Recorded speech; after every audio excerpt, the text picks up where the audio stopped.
Hi, welcome back to Virtual Venture Vacation. I'm Chuan Han.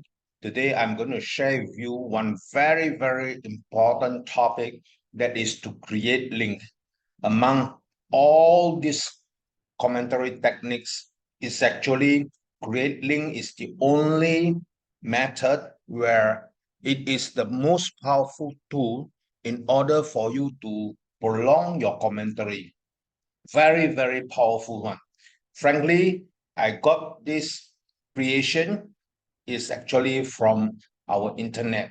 And if you browse internet, you will see, like for example, over here is the Surya KLCC shopping center, where it has various links over here. So if you click onto the shopping, then there'll be this so many shopping categories which comes up from there. Meaning to say, for example, when you are describing about KLCC, Surya, you can talk on each category of this shopping. So just imagine how many categories can you talk about. You have the accessories, children, designer, ladies and men, education, entertainment, leisure, blah, blah, blah, blah. So many categories which you can really talk on, which you can really prolong your commentary. This is definitely a very powerful technique.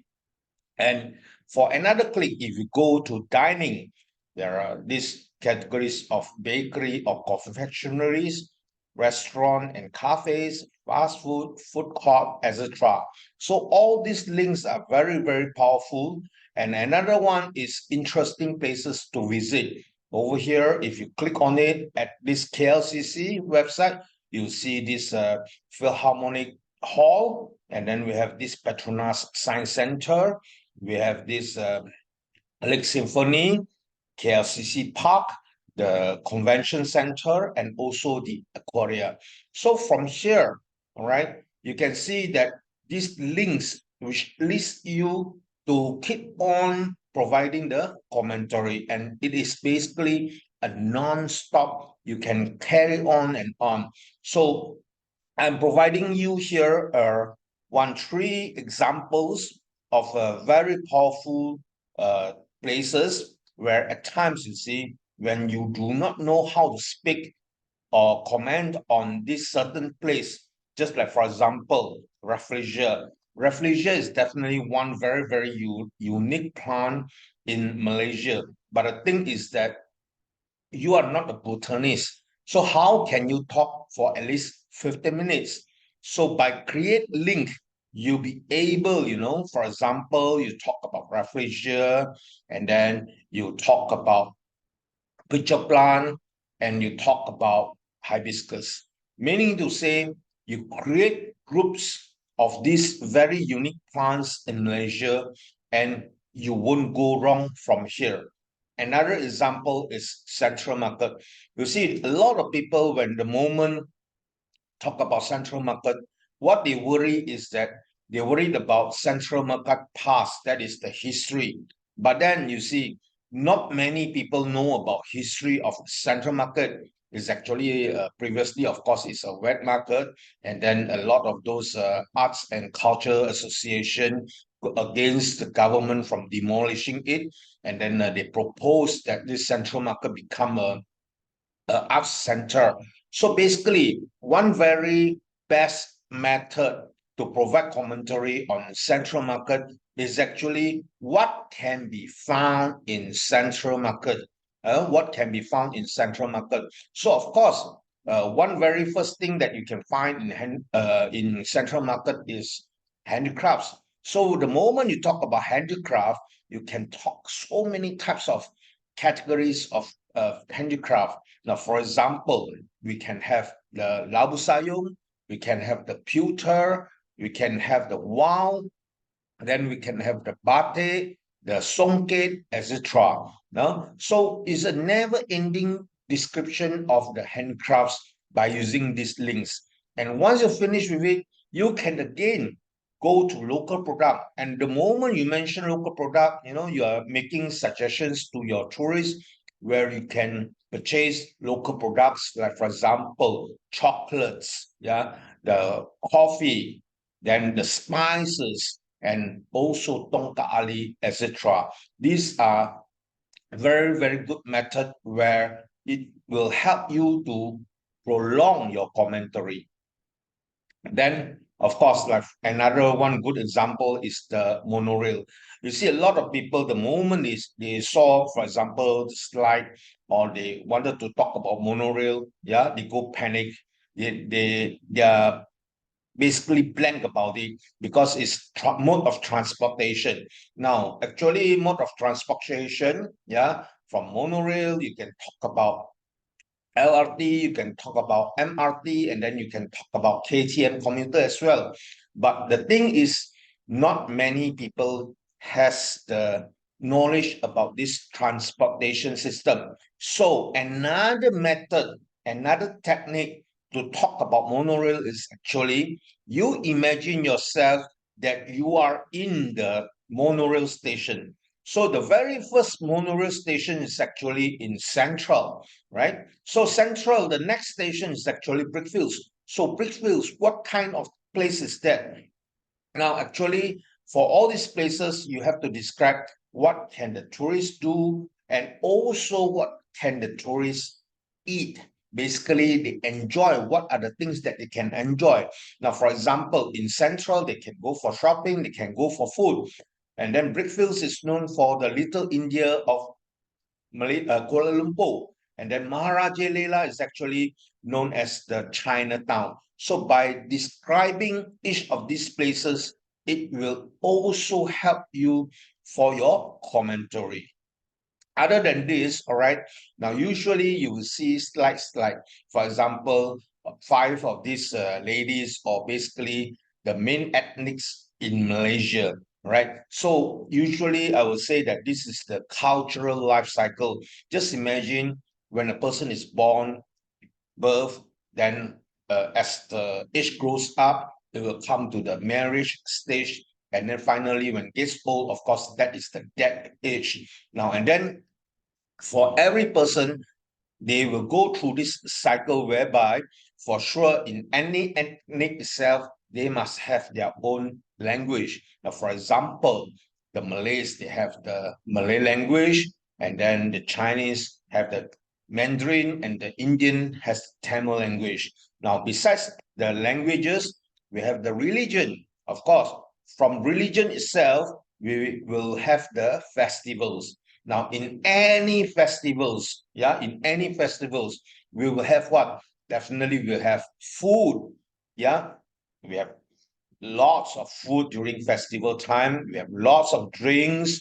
We have also the new clothes to wear. There's the costume. And then we have various entertainment like music and dances. And then we have also the pastime. And now finally, of course, that is the taboos.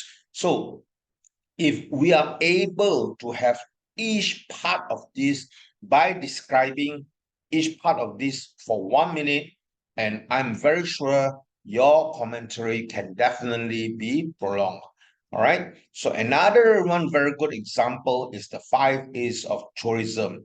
For those who know, actually 5 A's of tourism, meaning to say, in order for a tourist spot to be successful, they must have the 5 A's elements for the tourism. So what are the 5 A's? They are basically the attraction, accommodations, accessibility, amenities, and also activities. So over here, I'm giving you example of 5 A's of Genting Highlands. Why Genting Highlands is so successful as a tourist spot in Malaysia? Basically, it's because it has the 5 A's element. So if it has the attractions like what? The local people are attracted to the weather in Genting Highlands because it's very cooling. And then, of course, they have the casino, they have Chin Swee Temple, they have the theme park, they have also the GPO, one of the latest, that is also the cable car. And then they have also the Lim Gotong Gallery. And of course, there are so many attractions in Genting Highlands itself. Other than that, they also provide lots of accommodation, the world's biggest hotel is actually located in Genting Highland First World Hotel. And then it has Genting Grand Hotel, it has Crockford's Hotel, and it has so many more hotels in Genting Highlands as well. And then, of course, in order for a tourist spot to be successful, it's very, very important for the people to be very easily accessible to that particular tourist spot. Genting has all these elements. For example, the Skyway cable car, and then it has its own fleet of buses, and there are also many, many taxis providing transportation to Genting Highlands as well. And then, of course, people must have amenities. Amenities like what? For example, restaurants, they have the swimming pool, they have the golf course, and also the pubs. And people will get bored if there are no activities in Genting Highlands, right? So that's the reason why the very main activity in Genting Highlands is actually the casino.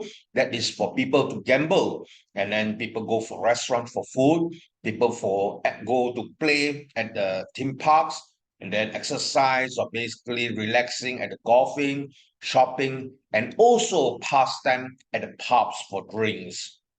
All right. So basically, just now, that is the 5 A's elements of successful tourist spots. Another method of link is actually in Mandarin, that is 吃喝玩乐住移行, or basically food, beverage, play, entertainment, stay, clothes, transportation. Now, for this, you have to imagine that for a particular place, all right, definitely it must have all these 7 elements. But the thing is that in Mandarin, it's rather easy to remember. Don't worry, I'm providing you easier way to remember it. For example, over here, we have the beverage, entertainment, stay, transportation, which stands for BEST. BEST is B is for beverage, E is for the entertainment, S is for stay, T is for the transportation. And then, of course, best of what? Of course, when we have a good place, it must always have best food, best clothes, and best play. So this is one very easy technique in order for you when you want to describe a tourist spot. Yeah, very, very easy method. Then, of course, another method, just please remember, we have do's and don'ts and also history as well. Now, in a tourist spot, if you are able to describe each and every element of this, then of course, your commentary can go on and on. Now, for example, over here, as for the history, the name of Batu Cave, Batu Cave, all right, the name, how the name derives from, and then are there any stories in Batu Cave? Things like, for example, the Ganesha story, the Murugan story, the Taiposam story, and then you will introduce or basically recommend to your tourists what are the things that they can play over there. Things like, for example, they can go for teh tarik, they can go for roti canai, and then of course, their clothing wise, they have to be careful because they are going to the temple. And then, of course, the don'ts are basically what are we as tourist guides supposedly to advise to the tourists. Things like, for example, if you are unhealthy, please do not climb up the staircase because the staircase is 272 staircases. And then if you have the height phobia, yeah, because the staircase is rather steep. So when you climb down, you might be afraid of the height. And of course, in Batu Caves, there are so many monkeys you have to be very careful of. So this is basically providing links where you are able to prolong your commentary. So I hope you learn something from here. If you have any inquiries, as usual, please write to me at cartour@gmail.com. And then we have this, my WhatsApp phone number over here. If you like it, please subscribe, Yeah. And then, of course, once you subscribe, I hope you will share and you will receive notification on my new post as well. Right. So over here, I hope you enjoy my YouTube lessons. Thank you very much. Bye bye.